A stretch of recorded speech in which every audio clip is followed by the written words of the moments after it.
Hello and welcome to glennzb TV, the show that puts glennzb up your Periscope.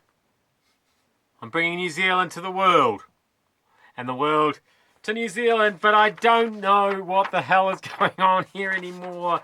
I realise it's a disaster zone, but Kaikoura, and it's great that everybody's pitching in to feed the stranded tourists and stuff. But if you are a tourist and you're stuck in Kaikoura and all you really want to do is get out, but you are stuck there, and and people are feeding, and then they're feeding you crayfish.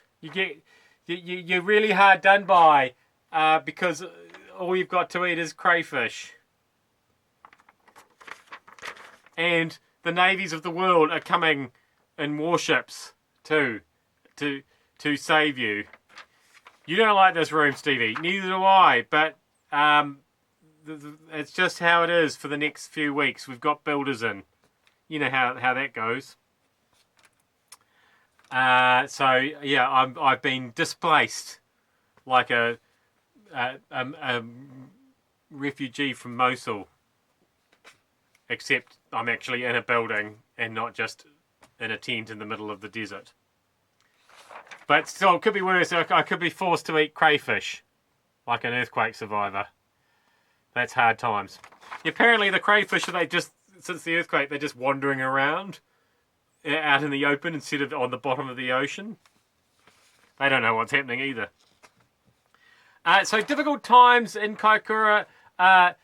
They're having to ration stuff at the supermarket. The supermarket's reopened, but I saw an item yesterday on the news. I'm pretty sure they said that everybody was only allowed 4 items from the supermarket. So what's your top 4? If you're going to the supermarket and you're only allowed 4 things, what's your 4 things? For me, I'm going with cheese. Obviously, I need cheese. They don't sell bourbon at the supermarket. I will settle for frozen pizza. And can I have 2 lots of cheese and 2 lots of frozen pizza? That's really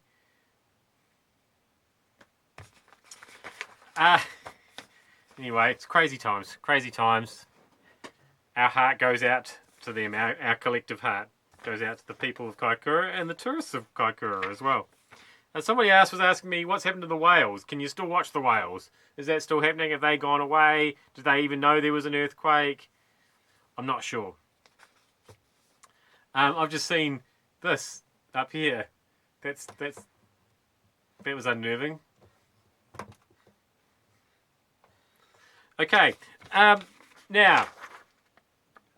This is completely not to do with anything else other than something I saw on the TV screen this morning, and it made me laugh.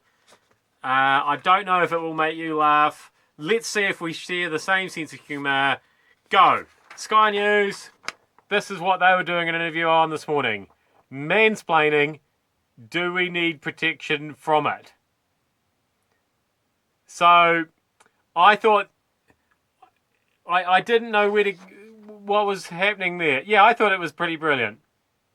So they were doing an interview about mansplaining, which is, if you're not familiar with that term, it's when men think that they have to explain how things work to women, which of course they don't, because men don't know what's going on and women do, so it's ridiculous.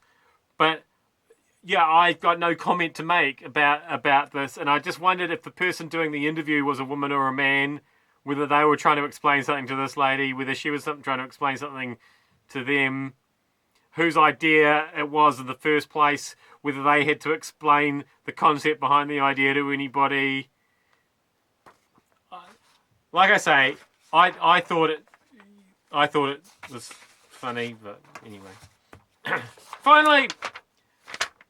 America, I've got a few issues with your system of electing a government. I quite like the way you've got this whole the process of, you're going to be our candidate, and if you're going to be a candidate, who's going to be your vice president, and then they're going to debate with those people's candidate for vice president as well. It's just the president, so we all know what's going to happen. And then, but then it's from then on down, like after the vice president, everything else is a bit of a surprise, isn't it? It's just a bit of a surprise.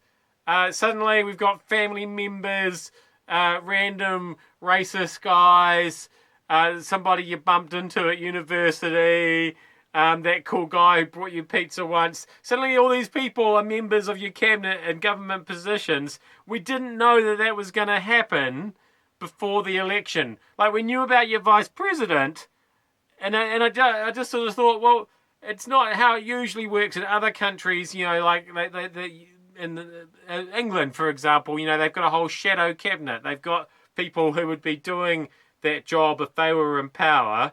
You know, the shadow education secretary, for example. They're the person who knows about the education policies, saying what they would do if they were in charge. And then if they get in charge, they usually end up being in charge of that same portfolio. In America, it seems to work slightly differently. Like I say, suddenly there's just a bunch of randos who the president quite likes. Most of them are Fox News contributors. And they're just suddenly, they're in charge of everybody. So that's a surprise. It's surprising. It's fun. Whether it's a good thing, I'm not entirely sure. I'll get back to you on that. I am glennzb. You knew exactly who was going to be up your Periscope today, because I'm the same guy from yesterday, and I'll be the same guy here again tomorrow. Thanks for having me up your Periscope. See you then.